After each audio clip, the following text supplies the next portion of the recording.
Une rétrospective majeure du célèbre artiste américain Edward Hopper vient de s'ouvrir au public au prestigieux Grand Palais à Paris. Près de 160 toiles, aquarelles, illustrations et gravures exceptionnelles de cet amoureux de la culture française qui comptait parmi les plus grands artistes américains du XXe siècle. Didier Oettinger, commissaire de l'exposition, a passé 3 années à réunir les œuvres de ce génie du figuratisme.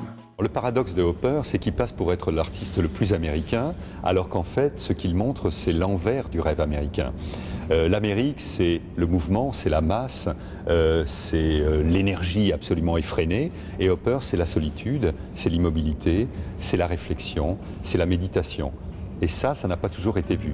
Hopper, un artiste résolument post-impressionniste, formé à New York, dont l'œuvre s'inspire volontiers d'autres génies comme Edgar Degas, Albert Marquet ou encore Walter Sickert.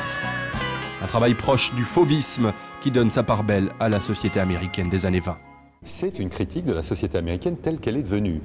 Hopper est le témoin, il naît en 1882, il vit dans une petite ville sur les bords de la rivière Hudson et il assiste à cette mutation extraordinairement rapide de la société américaine qui en quelques décennies devient la première puissance industrielle mondiale.